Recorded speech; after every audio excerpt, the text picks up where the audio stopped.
one more set of information on you people. And I have selected the topic 18th century in Indian history. And 18th century in Indian history. Am I audible to you? Clearly, you Yes, can sir, you are audible. hear Yeah, it. yeah. Okay, Yeah, thank sir, you. you are, sir. Yeah. Yes, Yes, sir. sir. You Yes, are sir. audible. Yes, sir. Dear friends, the topic I have selected is the 18th century in Indian history. And when I say the 18th century in Indian history, I mean to say what kind of position, what kind of place the 18th century actually occupies in the history of modern India. And as you know, for historians, every century is very important. Whether it is 17th century or 16th or 1st century or 6th century BC, any century. And it is a historian who actually selects a century or selects a period and assigns importance to it. And here, a number of historians have selected the 18th century as one of the very important centuries in the history of India, in the sense that it offers many turning points in the future course of the Indian history after 18th century. So as you know, here when we study the history of 18th century, we are not just dealing with the developments that took place in the 18th century. A lot of developments took place, and I will briefly mention these things in a systematic manner, in a chronological order. But also, historians have interpreted these developments. Why did so many developments take place in the 18th century? And how did these events actually give a new turn to the future course of Indian history? So historians have debated on this issue. Therefore, the 18th century history has become a very interesting unit of debates, and you have plenty of historiography as far as this particular century is concerned. So when I say historiography, you know what is the meaning of historiography. I need not mention that. But anyway, as many of you know, historiography is the perception of a historian as far as a particular historical development is concerned, or as far as a particular historical personality is concerned, or a policy is concerned. So historiography is the perception of a historian about the historical developments that have already taken place. And therefore, when we study history, we actually study historiography. Because historiography actually gives shape to the past, and past doesn't exist, as you know. Past has occurred and disappeared, and past leaves a lot of traces. And historians actually approach these traces, approach these evidences, and give meaning to these traces and try to construct the history of the past, or try to reconstruct the past according to his perception. Of course, when I say according to historian's perception or a historian's perception, I mean to say that historian cannot have his perception according to his whims and fancies. You will have to pursue the past according to the material that he has, according to the traces that he has collected, according to the evidence that he has garnered. So on the basis of that, he tries to construct the past, he tries to give shape to the past historical events. And therefore, when we actually study history, we in fact study historiography. And when we study historiography, we actually study a part of history. And therefore, history is basically a debate. And this debate always continues. And if there is no debate, and then there will be no new books, there will be no new discussions, there will be no new interpretations, and historians will not be having any work at all. They will all be unemployed. And now, as far as the 18th century in Indian history is concerned, this is a very interesting topic. And I hope many of you have these things in your syllabus in the degree colleges, 18th century. because I am told that in many universities we don't study 18th century as a unit, but here I have selected this particular topic in order to tell you the significance, and therefore when your board of studies meetings takes place to revise the syllabus, you can incorporate this topic 18th century debate, and instruct the students about the significance of this particular 18th century in Indian history. And as far as 17th century is concerned, you know what happened in the 17th century. It was a Mughal period, and of course, in the second half of the 17th century, as all of us know, one of the biggest empires in the world was built by none other than Aurangzeb. And Aurangzeb's empire covered many parts of India, including the present-day Pakistan and part of Afghanistan and all. And Indian subcontinent was virtually under the control of the Indian rulers. And by the end of the 17th century, this particular empire began to crumble, began to show the symptoms of decaying, symptoms of declining, and within no time, in the first decade of the 18th century, the empire collapsed with the death of Aurangzeb in the year 1707.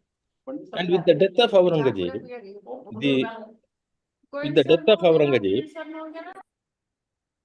sorry. With the death of Aurangzeb, what happened that the empire actually collapsed, and we come across a series of developments which actually transformed the Indian society, Indian economy, Indian polity, and there was no imperial structure which actually covered the entire Indian nation. A pan-Indian empire had disappeared, and we see only a disintegrated state in India. Now, there are several aspects which we are going to study in the 18th century. First thing is the Mughal Empire. And all of you have already studied the Mughal Empire, and I am not going to deal with this empire. So first thing is Mughal Empire. And what is interesting and what is shocking for us is that such a big empire collapsed like a house of cards within several years of time. And the Delhi Empire became so small that people began to say that, Delhi to Palam was the realm of the Mughal Empire. So this was such a, sorry state of affairs that we can see there. And Mughal Empire on the one hand. Second thing is the successor states. Successor states in the sense, though Mughal Empire actually collapsed, we see a number of states which were part of Mughal Empire previously, now becoming autonomous states. Autonomous states in the sense with a lot of, internal autonomy, they emerge in the form of Oudh, in the form of Bengal, in the form of Hyderabad, in the form of the Marathas, in the form of, in Punjab, a number of kingdoms, in Rajasthan, a number of kingdoms. Like this, we see the Mughal Empire getting parcelized, completely parcelized in the form of this what's called disintegration. And then we also see with the disintegration of the Mughal Empire and the emergence of successive states, we also see many other states emerging. And these states were called the states which actually emerged by rebelling against the Mughal Empire. So one is the successor states, which actually did not rebel against the Mughal Empire, but they took advantage of the decline of the Mughal Empire and gradually became what's called independent states. They were former Mughal Subas. They were Subas. And then the second states, the states which actually rebelled against the Mughal Empire and became independent states. Sikhs, for example, the Marathas, for example, the Jats, for example, all these things. And in the third place, new states actually emerged. New states emerged, and these states were, according to some historians, were jamindari elements.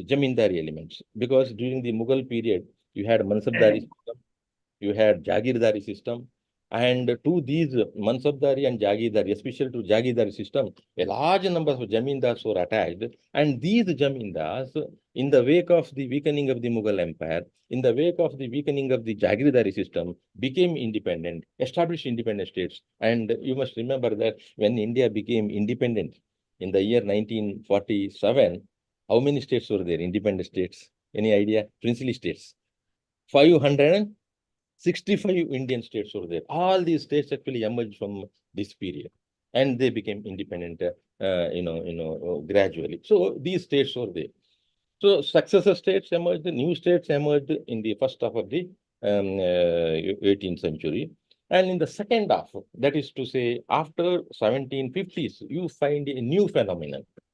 You find a new phenomenon, that is the emergence of the British. Because so many East India companies were established in India, and all these companies were actually fighting for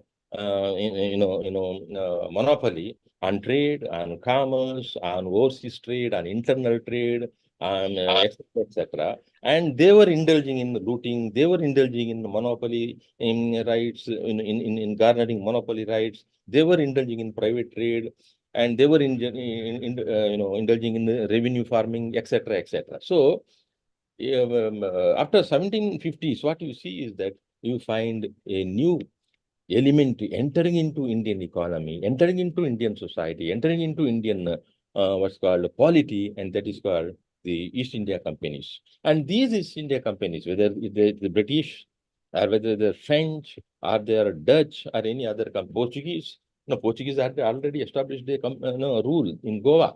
And these companies now started vying among themselves to establish control over Indian trade. And ultimately, you see the British East India Company becoming victorious. The British became victorious. Now, when the British became victorious in the second half of the 18th century, after 1750, this British company did not remain a company. It did not remain a merchant company. It did not remain a trading company. It became a political power. There was a transformation from being a trading company, from being a company of merchants, becoming a what's called a ruling power, a territorial power, a political power in India. So, how did this transformation actually take place? How did the British actually, establish their hold on Indian rulers and occupy Indian polity, establish their independent state, and monopolize the entire Indian what's called trade and commerce and economy and finance, etc., etc.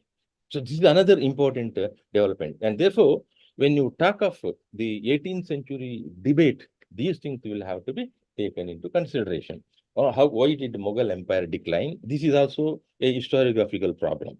Why did actually Mughal Empire decline? Second thing is, why did successor states did not succeed in controlling the East India Company, and how did East India Company emerge as a British East India Company? I mean, emerge as a political power in India and established its hold on India. So these are some of the very, very important things that you have to bear in mind. And all these things all these things because you have been teaching all these things. But whether you have already discussed the debates, I don't know. So I'll be talking about these debates in a very brief way, because you have plenty of literature, starting from the period of Eliot, Wolseley, Haig, and what's called Jadunath Sarkar, and then R.C. Majumdar, down to the present day. You have plenty of literature. Today, a large number of historians have discussed this problem, whether it is Irfan Habib, or whether it is Athar Ali, whether it is Muzaffar Alam, or Karen Leonardo, or other rulers. So you better remember the names of some of the great historians who have discussed these things. And one of the famous books written in this, on this problem is P.J. Marshall's book, 18th Century in India, a revolution or evolution. Revolution or evolution. Whether you find a revolutionary changes taking place, or whether it was just evolutionary in character. Evolutionary in the character in the sense, well, it also creates another problem for us. That is, evolution means whether there was a break, whether there was a disjuncture. That means when the Mughal rule came to an end, and when successor states emerged, and then when the British East India Company, established hold on India, whether there was a total disconnect between the past and the present. When I say past, with the Mughal traditions, whether the British actually. So as per those factor, here. Hello? Somebody. Sir, you can continue, sir. Okay. So some of the students are having their own discussions, I think.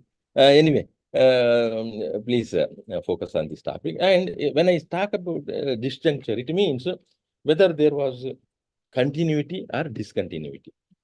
Whether any of the Mughal traditions, continued even after the collapse of the Mughal Empire and after the establishment of the British Empire, or whether there was a discontinuity. So, continuity or change. This is one of the important points that we actually discuss here. Continuity or change. Whether there was a total break with the past or there was continuity. That means whether some of the Mughal institutions, some of the Mughal traditions were borrowed by the local rulers as well as by the British East India Company in running the administration of India. That is another important thing. And now, I make it very easy for you to understand. I hope you are following me. Sir, it is clear. Now, yes, sir. Yes, see, sir. what happened in the 17th century, I'm sorry, 18th century, Now, some historians, in order to understand the significance of the 18th century in a very clear manner, they say that you should study 18th century as a long century. No, long century in the sense you are actually stretching the century backward as well as forward. In the sense that some historians say that in order to appreciate the development that have taken place in the 18th century, you may have to stretch the historical studies back by 20 years, that is to 1680s or so. And then as far as the 18th century, second part is concerned, you will have to stretch it up to 1820s. So from 1680 to 1820. And if you study the events that took place after 1680, that is Aurangzeb's period when decline actually started, then the Mughals began to, the Marathas began to assert their power. You will understand the future developments in a better manner. And at the same time, they also say that instead of ending your discussion at 1800, you'll have to stretch it forward by 20 years up to the end of the Maratha polity, so that you can appreciate the development in a systematic manner. So therefore, many people actually try to study the 18th century as a long century, Well, now another thing that we have to remember is that some people say that the 18th century actually represented a dark age, an age of disintegration, political decline, an age of anarchy, an age of total collapse of the economy, society, culture, and financial institutions, etc., etc. And another view is that the 18th century was, though a period of political decadence, India, started bouncing back with a lot of economic, rigor after 1750s, in the sense that it was a period of economic resurgence, economic revival. So you have the dark age thesis, dark age argument. On the other hand, you have economic resurgence. It was a period of economic resurgence. It was a period of cultural, renaissance. A number of towns actually emerged, a number of cultural centers actually emerged, and new languages actually emerged, etc., etc. So now let us focus on that in a better manner. So 18th century, the first half of 18th century you take, many invaders came to India. Nadir Shah came, and then other Marathas actually attacked the Mughals and all. At the same time, you also see that in the later stages, Nadir Shah, Ahmad Shah Abdali invaded India. And also you see the British actually fighting the Carnatic Wars and Bengal Wars, etc., etc. So it was a totally chaotic situation, and the Mughal Empire collapsed. And when the condition of Mughals was so pathetic that some historians say that the House of Timur, that is the Mughal Empire, the House of Timur, they say, what happened to House of Timur is the two emperors, that is Ahmad Shah, one man, and another man is called Shah Alam the second, were blinded. And another fellow by name Alamgir II from 1754 to 1759 was killed by his own nobles. And the Mughal, palace did not have enough food for their inmates. This was the condition by 1740s. So in the first of the 18th century, and therefore many people say that the Mughal Empire, collapsed, and it led to the emergence of a new state of affairs, which was totally, chaotic. And now historiography is there. How did Mughal Empire actually collapse? I briefly mentioned that because many of you know what were the reasons for that. And now what is interesting for us to note is that these opinions keep changing. You cannot stick on to just one single opinion nowadays. You'll have to refer to historiography because new interpretations are emerging. When new interpretations are emerging, you'll have to accommodate it in your teaching, in your professional discourses, and so that history will become more and more interesting. For example, 1857 movement you take, and when you talk of 1857 movement, it was just an affair of greased cartridges. Nowadays, plenty of interpretations have come out on this particular aspect. It was a war of civilization. It was a war of cultures. It was a war of what's called two major races like this. And of course, these are some of the interpretations, but some historians actually keep rejecting this, and therefore historiography is growing. And as far as Mughal Empire is concerned, as far as the historiography is concerned, what is the historiography that you have? Why did the Mughal Empire collapse? And most uh, most of most of the historians of the past say that the Mughal Empire collapsed mainly because of one man, one ruler. Can you name him? Mughal Empire collapsed just because one person, one ruler's Aurangzeb, sir. Aurangzeb. Aurangzeb. Yes.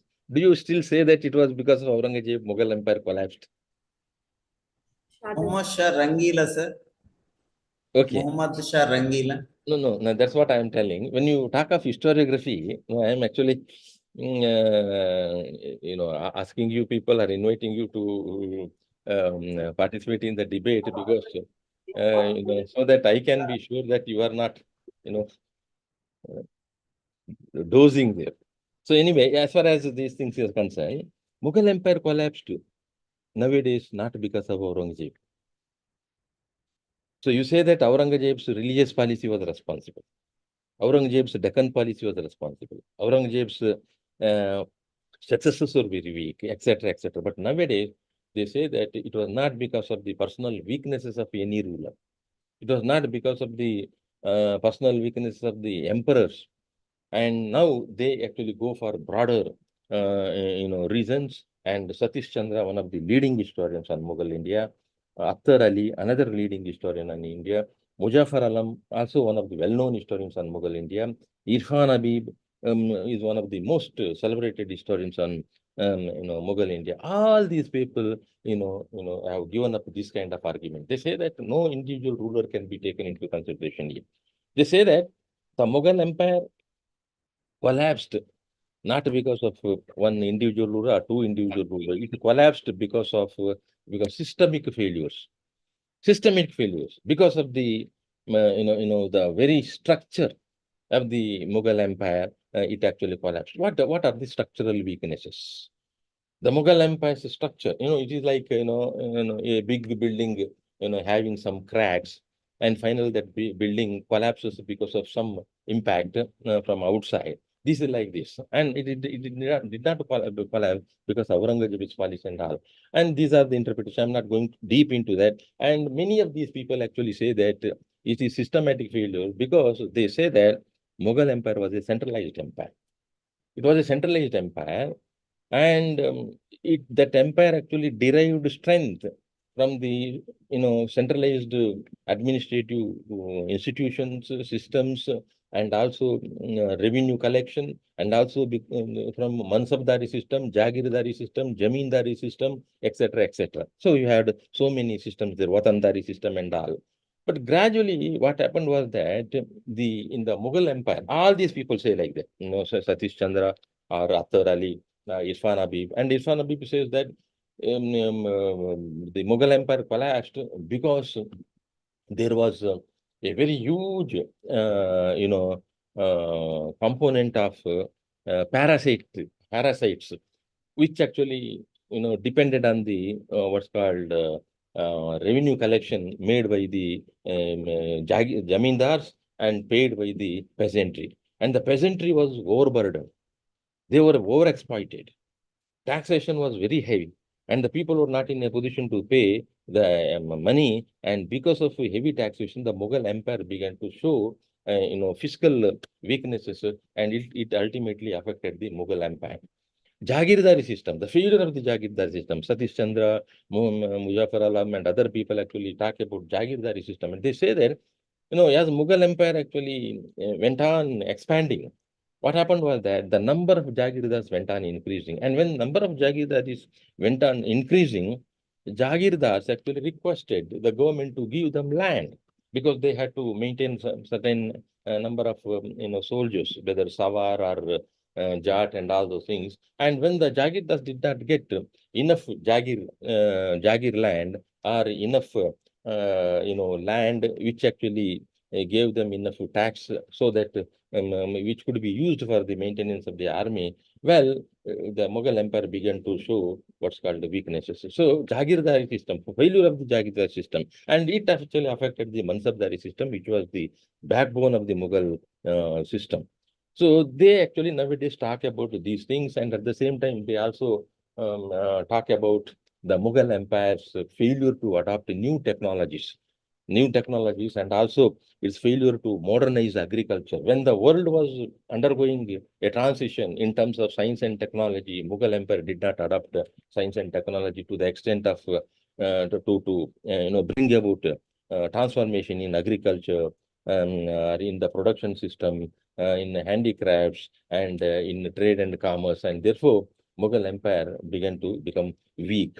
And at the same time, Iqtidar Alam Khan, another leading historian, say that the use of gunpowder was another reason for the weakness of the Mughal Empire, in the sense that the Mughals, of course, knew the use of muskets, use of guns, use of gunpowder, etc., etc. But what happened was that as the Mughal Empire began to weaken, even the Jagirdars, even Jamindars began to acquire gunpowder. They began to build their own army, their own militia. They armed themselves well. And when the Mughal Empire began weak, and these people began to assert their power, and gunpowder also played a very important role in the weakening of the Mughal Empire. So these are some of the new interpretations that actually we have as far as the Mughal Empire is concerned. Yes, Mughal Empire actually began to collapse after the death of Aurangzeb. You know that the empire still survived for some time, and but gradually because of these failures of these systems, the Jagirdar system, and also Mansabdari system, and also the rebellion of Jamindars, and also the infighting among the nobles. A number of nobles were there in the Mughal Empire, and these nobles, infighting of the nobles, contributed immensely to the weakening of the Mughal Empire. Then, therefore, that mighty empire did not collapse just because of Aurangzeb's policy. It collapsed because of the weaknesses that actually emerged in the entire system, in the structure of the Mughal Empire. This is very important for us to remember. Now, as far as the 18th century is concerned, many people actually study Mughal Empire from two angles. One angle is the empire-centric studies. Empire-centric studies. They focus more on empires only. And another, thesis is region-centric studies. Region-centric studies. So when say they study empire-centric study, they actually focus more on the Mughal Empire, its structure, its institutions, its military organizations, its Mansabdari and revenue system, etc., etc. Now, when you come to region-centric study, well, some historians say that the Mughal Empire, though collapsed, it did continue in the form of regions, in the form of provinces. So they focus more on region-centric, aspects. When you say region-centric, you know that as the Mughal Empire became weak, when the central control on the periphery began to weak, you have center and the periphery. And when the central control is very strong on the periphery, there will be no rebellions, and periphery will remain attached to the center. But when the center becomes weak, when the structure shows weaknesses, well, the peripheries, the states which are on the border will assert their independence. And slowly, here, none of these states actually rebelled. Bengal, for example, Hyderabad, for example, Aoudh, for example, and some states in the Deccan, they did not rebel. But what happened when the control began to weak, these people started enjoying more and more autonomy. They began to take more and more liberty from the center. They began to collect revenue from the jamindari elements, and a vast share, a big chunk of the revenue was kept by themselves only. Only a small share was given to the Mughal Empire, and the Mughal Empire was also not in a position to demand the larger share because militarily they were weak, institutionally they were weak, their administrative structure had become weak, whereas these peripheral states, the subas, the provinces had become very strong, and therefore regions began to emerge. And regions began to emerge with a lot of power, regional autonomy and all, and they were no longer, subservient to the central state. So the region center is also, region-centric study is also very important, and therefore I request you people to study the Mughal Empire from an empire-centric angle, at the same time region-centric angle. And as far as the 18th century debate is concerned, the collapse of the Mughal Empire, contributes to the debate as far as the reasons and the nature of collapse is concerned. Now, as far as the 18th century is concerned, let us now move over to the second half of the 18th century. That is to say 1750s onward. What did actually happen in the 18th century India in the 1750s and afterwards? And this history also, you know that, because here, as far as the Mughal Empire is concerned, I have greatly curtailed the information because it's a very big history. It's not necessary for us. And the 18th century, second half is another interesting point here. You have successor states now. And when I say successor states, I hope you understood the meaning of successor states. The states which actually, continue to exist despite the fact that the central empire has collapsed. It is like the Vijayanagara empire. So Vijayanagara, as you know, collapsed, and after the collapse of the Vijayanagara, many people said that I am the successor state.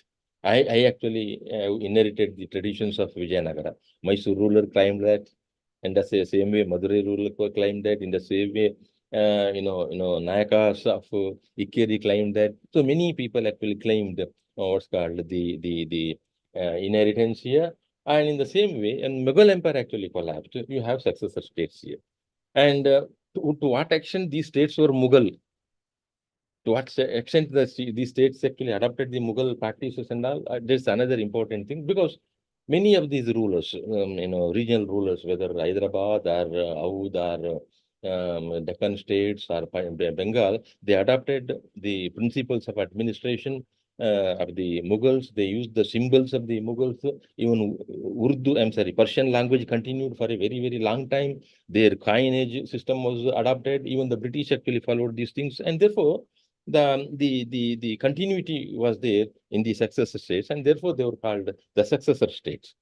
And these successor states, in what way they actually go against the thesis that the 19th, 18th century was a dark age. 18th century was a decade, what's called the century of economic disruption, economic and confusion. So if you look at this aspect, you will come to know that as far as economic collapse is concerned, the Mughal Empire collapsed because of economic collapse. But as far as the regional states are concerned, they did not suffer much damage in terms of economy, in terms of administration, in terms of political, administration and all. So how did these regional centers actually survive even after the collapse of the bigger unit, that is the Mughal Empire? And these regional states, adopted the principles of the Mughals. At the same time, they focused more on regional development. They got more money now.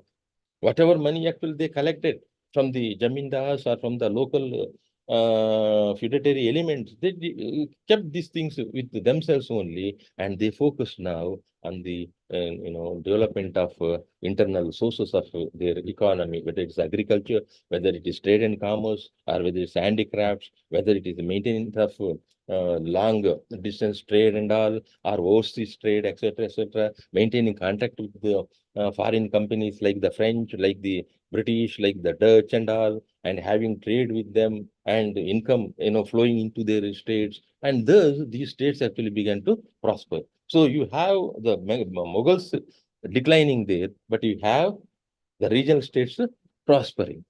So they were becoming prosperous. They were prospering. They were actually, in terms of money, in terms of revenue, in terms of economic sources, so they were actually becoming stronger and stronger now. And they had contact with the what's called the foreign companies. So this linkage had not been studied properly previously, but now historians Karen Leonard and other historians are now focusing on these issues. How did India actually retain its prosperity, retain its richness, which actually attracted the foreign companies? And you know that if India had been a very poor country and there was economic chaos and all those things, foreign countries would not have ventured into occupation of India.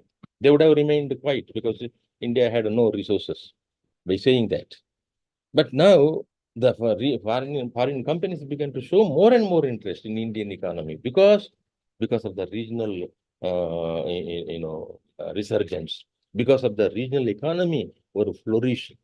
And the regional economy was flourishing, and the foreign companies actually tried to enter into these things. So they started interfering in the what's called internal economy, internal administration, internal institutions of the local rulers. And there was a good understanding. And therefore, now we are going to study the second aspect, that is the post 1750s scenario. What does the historiography actually say here? So 18th century in this way presents for instance, a contrasting picture. And on the hand, decadence we say, on the other hand, you see economic prosperity. On the one hand, we say that there was no continuity. The continuity actually broke here, but we can see continuity. And at the same time, people say that there was no change, there was no transition. But here we can say there was continuity, there was change, there was transition, there was transformation, and now India, was entering into a new period called the modern period. That's called early modern period. So till the end of the Mughal period, many historians do not consider India as being a nation which had the elements of modernism. But now they say that now India started entering into modern period with the onset of the 18th century. And how did it actually happen? Let us now very briefly study these things. So I have given some idea about the or 17th century, first half of the 18th century, and second half of the 18th century. Now the question is, how did British alone succeed and French did not succeed? How did the Dutch fail and how did the British actually succeed? And whether the British actually laid foundation for colonialism in India with the help of the Indians only. What are the indigenous roots of colonialism? Some historians actually talk about the indigenous local roots of foreign colonialism. As you know, from 1750s onward, India entered into a period of colonialism. That is called early colonialism. What do you mean by colonialism? Any idea?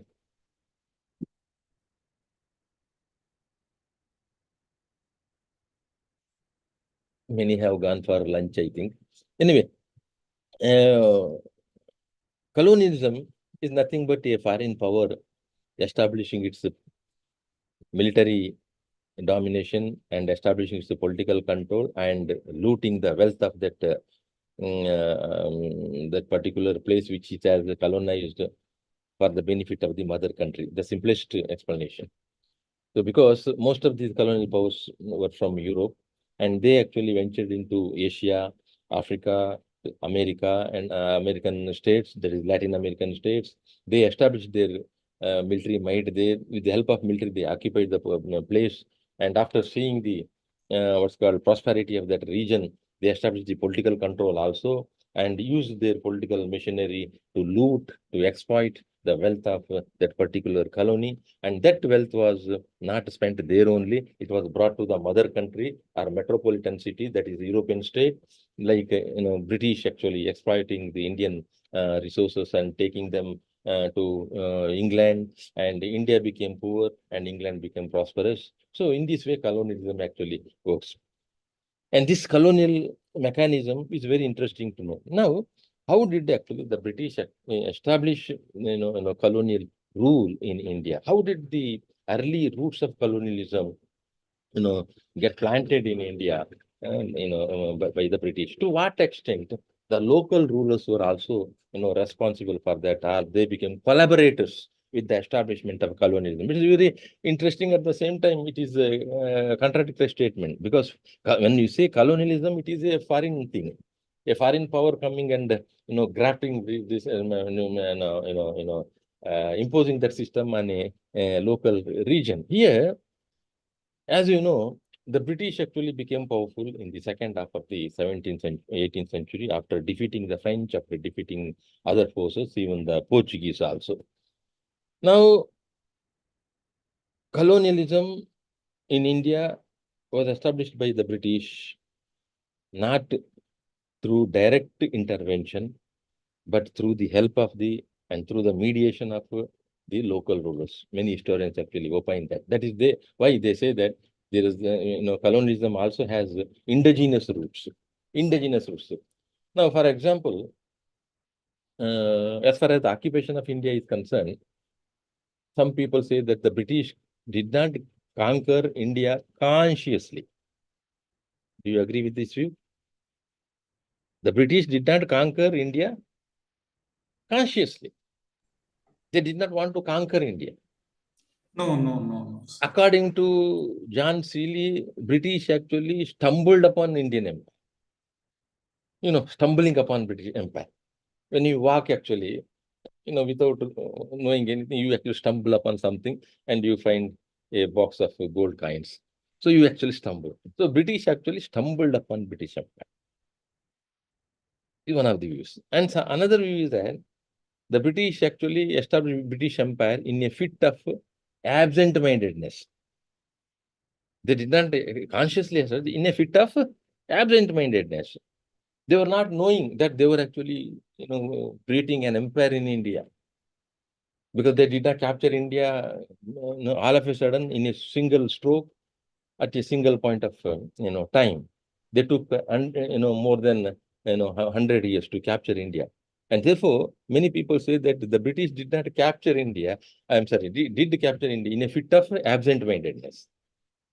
I don't know whether you agree with that, but these are very interesting statements. And some people say actually, the British actually, did not capture India, but it actually, came to them very easily.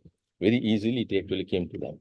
And some people say that for example, P.J. Marshall, the British did not plan to capture India. There was no design. There was no plan. There was no, any systematic plan among the British in England to capture India. Then who captured India? They say that the the India was captured by the men on spot. You can note down this word, men on spot. Because the people who were there in India, on the spot, they actually captured the Indian empire. They did not, let their masters in England know about what they were doing. Robert Clive did it personally without the permission of the British Empire. And therefore, many people say that the British did not capture India consciously, nor British army, participate in the capture of India, and nor it was directed by the British government in England. Nobody directed. Nobody sent army to capture India. Only army was there only to protect the trade interests of the East India Company. So the British actually did not consciously capture India, nor did the British Empire, I'm sorry, government in England, direct the capture of the British Empire in India. That means C.A. Bailey, another famous historian, C.A. Bailey, and P.J. Marshall, all these people say that the British actually, the India was captured by men on spot. So people who were there on spot in Madras or in Bengal or Raud or Delhi, they actually captured India. And at the same time, they say that opportunities came their way. So they captured India because opportunities came their way. When opportunities came, they grabbed those opportunities and used these opportunities and established their empire. And once they laid a foundation for the empire, they became very, conscious of the fact that this possession should be, kept intact. It should be stabilized, and it should not be lost. And that actually led to further conquest in India. So there were a lot of arguments as to how the British actually, captured India. So the British government did not participate in this. But as you know, in the 17th, I'm sorry, second half of the 17th, 18th century, there were many British generals, administrators, and all who actually, thought that they were all new Romans. They were new Romans. And when you say new Romans, in the ancient period in Rome, the Roman rulers used to capture new lands in Europe. And they were capturing new areas because they thought that the areas which were not conquered were being ruled by uncivilized people. They were not civilized, and they are not having well-developed culture. And therefore, it is the duty of the Romans to capture them and give them the what's called Roman peace. Roman peace in the sense, in Pax Romana. Pax Romana means, I'm sorry, Pax Romana means Roman peace. Wherever the Romans actually went, what they did was that they curtailed or suppressed conflicts, and they established order and gave good administration and called it the Roman peace. And now here, according to some historians, and the British actually came to India, when they saw the civilization, they say that this was a backward civilization.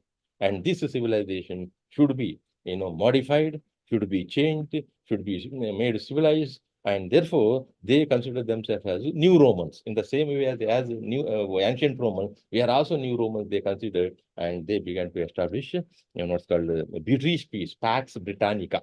It is called Pax Britannica. So British actually thought in terms of moral responsibility. Establishing what's called British peace or Pax Britannica was one of their duties, and therefore they actually systematically thought of capturing India and establishing their administration there, and establishing peace and order, and thereby giving the fruits of modern civilization which the Europeans had been enjoying since a very, very long time. So in this way, you have British actually participating in the capture of, Indian lands. Now, whether it was a sudden development, whether the British could establish colonialism so easily.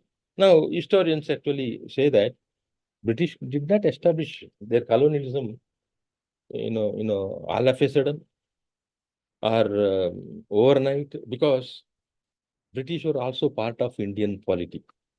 It's a very interesting development. The British were also part of what's called the Indian polity since a very long time. They had come to India after the establishment of their East India Company in 1600 in England. Gradually, they came to India. They entered into agreement with the Indian rulers, coastal territories or coastal regions, chieftains, and sought what's called concessions from them and participated in the trade, overseas trade. And they became part of merchant community. They became part of trading system. They became part of commercial system. They became part of the overseas trade. And since the British were there, since a very, very long time in India, the connection between the Indian rulers, connection between the Indian merchant community, trading community, commercial agents, and Indian bankers and the British, very, very important there. So this connection was there since a very long time. So by 1750, you can say that the British had already been in India for about 150 years or so, and these people knew what is India. These people knew, to what extent they could participate in Indian trade and commerce. So the British actually came to India and established their trade centers, maintained contact with the local rulers, and paid them money, tax or tribute, and then collected material, participated, and they became bankers also. They participate in private trade also. They became bankers also. And when you say banker, it's a very big system, and I'm not going to deal with that because in those days, the hundi system and then the banking system, then agency, business agencies, etc., they were there. And because of so many people became so rich because of the banking industry and all, these people became very powerful also. And I give you the example of Jagat Seth, Wamichand. You remember the names? Wamichand, Jagat Seth and all. These people actually gave a lot of money to Bengal Nawabs, whether Mir Jafar or Mir Qasim or Siraj Dol and other. And these people had a lot of money and they were more powerful than the Rajas. And the British had a connection with them. And therefore, in those days, these banking people became so powerful that they used to give loans to the Rajas, to chieftain.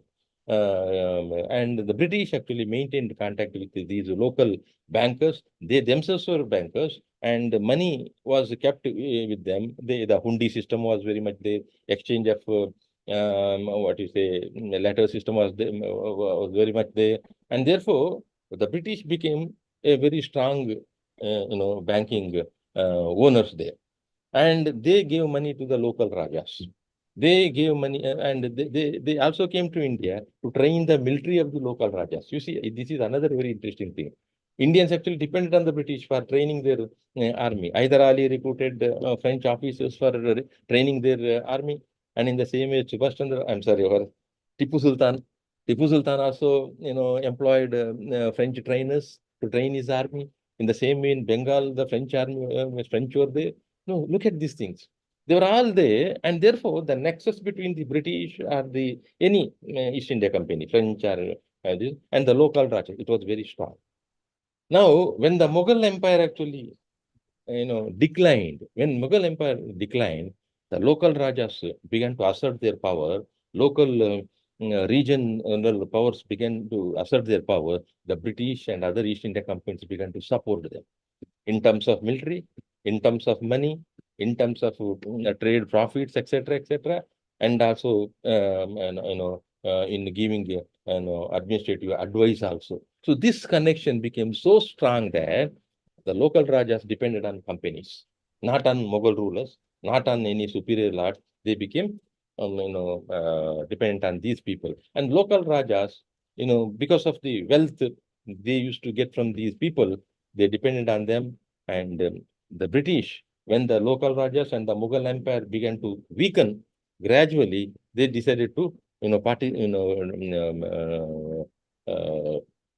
interfere in the local administration. Gradually, they participated in politics. They took over the administration. For example, Bengal. For example, Arcot, or for example, Carnatic region. Gradually, they went up to Delhi. So in this way, the British actually won India not by any design, but through systematic, penetration deep into Indian trade, Indian commerce, Indian military system, Indian local administrative system. And the Rajas were not in a position to do anything because of the wealth, because of the military power that the British had, gradually built in India. The local Rajas could not face them, and they entered into they actually began to assert their power, or started occupying Indian territories. So Indian territories were occupied, and the occupation of the Indian territories by the British and the elimination of the local Rajas led to the introduction of colonialism in India. So the first time, you find a foreign system actually entering into India. Are you getting my point? Yes. Now, colonialism in this way came to be, established. Now, when you say colonialism, what is the nature of colonial administration? And this is a big thing, and you people have already talked all these things. I'm not going to talk about the colonial system in a very systematic way. But what is important for us to remember is that in the 18th century,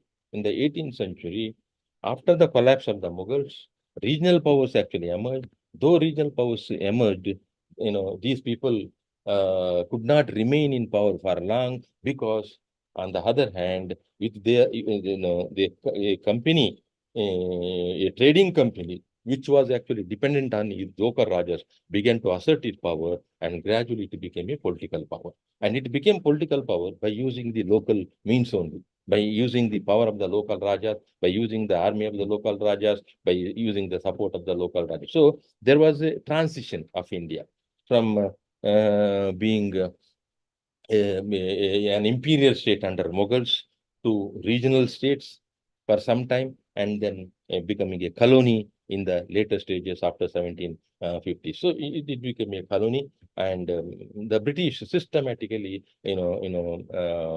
started capturing India. Now, why did the British actually capture India? Systematically after establishing the initial hold in Arcot, in Punjab, in Bengal and all. Why did the British actually go continue their imperialist attitude or imperialist conquest? Some historians actually say that the British actually went on capturing India because of security reasons, because they needed safety, stability, security, and all those things. So they wanted to create a secure border. After capturing Bengal, they thought that they should capture Delhi, because to make Bengal secure. After capturing Delhi, they would say that to make secure their borders, they will have to capture Punjab. In the same way, in South India also, they went on capturing one after another territory to create a very secure, very stable, very secure, secured border system, and they went on occupying these things. Now, here the British actually in the second half does become, a territorial power, and so many aspects actually supported them. That is a different issue. I'm not going to study that. And colonialism, the early colonialism, in the sense, it was under Cornwallis, Warren Hastings, and then it was later stages, it was under Cornwallis and all. And we go up to 1820, because the Mughal, the British conquest of India came to an end only in 1840s. But by 1818, when the Marathas were destroyed, the British felt very safe. And as far as the British were concerned, what was the impact of colonialism on Indian economy and on Indian society? That's a very interesting problem, but I'm not going to deal with that. So now let us conclude this particular issue by saying that the collapse of the Mughal Empire in the 18th century, the emergence of the local, potentates and also regional centers in India, and in the third stage, the emergence of the British as a territorial power from being a commercial power are important features that we have to understand. Now, why did the Mughal Empire actually collapse? What is the nature of collapse? And what are the reasons for the collapse, etc., etc. There is a very big historiography. So many historians have talked about that. And though in the 18th century Mughal Empire, it collapsed and it led to transition and also the establishment of British Empire in India. Did that century actually contribute to the economic explorations or economic decay? So Mughal Empire collapsed. People thought that if the collapse of the or with the demise of the Mughal Empire, there was economic collapse. But now historians actually say there was no economic collapse. There was economic resurgence. Regions became very flourishing, and regions also became cultural centers because they patronized a number of languages, literary figures, and also they contributed to architectural grandeur. And many states, became very popular doing this. For example, Lucknow, for example, Kanpur, for example, Nadia in Bengal and other regions. And in the same way, they also say that the regions actually contributed to trade and commerce, which actually led to the inflow of wealth from abroad, that is through overseas trade and all. And this actually made the British actually very strong in India because they participated in this trade and made money. And also they built up their army very strongly. They established contact with the local bankers and the rulers, and this contact in the later stages led them to interfere in the internal affairs of the Indian rulers and rise to power as an imperial power in India. So this is a very interesting thing, and therefore I conclude by saying that as far as this particular topic is concerned, 18th century debate is concerned, well, no longer historians actually say that 18th century was a dark age. It was a period of political turmoil and anarchy. And no longer they say like that. And now they say that 18th century, though it led to collapse, it was some bleak events and all. It was really a period in which you find a large number of positive aspects. And there, what you see is that India entered into a modern era by giving up its connections with a conservative society, a pre-colonial society, which did not actually had progressive elements in it. So the British actually represented a modern civilization, and it contributed to the transformation of India in terms of societal aspects, in terms of economic aspects and all. And later on, that a foreign system, education system was also introduced in India. So 18th century in this way was a period during which you find the roots of modern civilization were being planted in India. And now in the next class, we shall study how this Indian Renaissance or in this modernization started in India in the later stage. What is the regeneration of India? What is the meaning of the regeneration of India? So with this, these statements, I conclude my lecture, and I thank everyone for peaceful hearing. Thank you. Thank you. Thank you so much. very much, sir. Thank you, sir. Thank you. Okay. Shall Thank we? you, sir. Thank you, sir. Thank you very much. Thank you. Sir. Thank you very much. ಏನಾದರೂ ಪ್ರಶ್ನೆಗಳಿದ್ರೆ ಕೇಳಿ. Thank you very much, sir. Thank you very much, sir. Sir, ಪ್ರಶ್ನೆ. I am Sir. Sridhar Naik. Sir, thank you. Sir, I am Dr. I Basaya am Sridhar Matpati. Naik. Okay. I am working in Vivekananda College, Puttur, affiliated to Mangalore University. Sridhar. Yes, sir. Okay, Sridhar. Okay. So My question is, North India was affected the economy. What about the South India?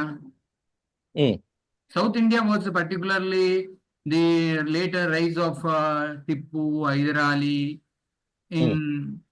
and particularly in the Carnatic wars, and all people are rich.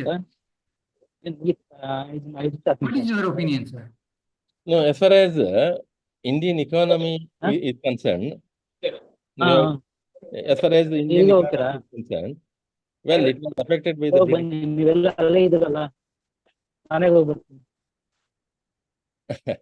No, please, just 1 minute I take. No problem. Okay.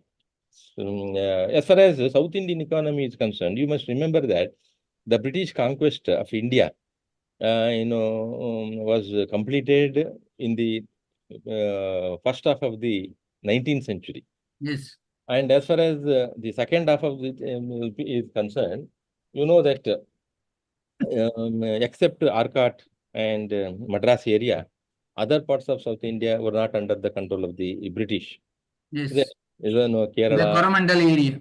Kerala region, Malabar region, and all those things. And later on, of course, Wellesley wanted to eliminate Tipu Sultan because he thought that he was establishing alliance with the French, and the French had already come to Egypt, and it would be very dangerous to allow the French to come to India via Red Sea to Tipu Sultan's state. And if French actually were invaded by Tipu Sultan, that will be a danger to the British Empire in India. And therefore, what Wellesley did was that he saw to it that these people were destroyed completely. And what is interesting in South Indian case, especially the Mysorean state is the concern, you read Irfan Habib's Confronting Colonialism, he gives a very interesting reason there. Tipu Sultan state was so powerful, so prosperous that though he lost half of his territory in 1792 and also 3.5 crore rupees. And also he actually kept hostages, two of his sons with Cornwallis. He actually paid all the fine, that is 3.5 crore rupees within 2 years. Within 2 years, entire 3.5 crore rupees, in the sense it was equal to the entire revenue collection of Bengal at that time in a year. And Tipu Sultan could pay it within 2 years means the economy was so robust, so prosperous, agriculture was so prosperous. And therefore, the British wanted to eliminate Tipu Sultan, not only because they thought that he was a nuisance. Second thing is that he was actually controlling a very prosperous state, and also strategically, Mysore was very important for the British. He was eliminated. And the economy, what you see, it actually began to get affected when the new revenue policies were introduced. For example, right-wari system.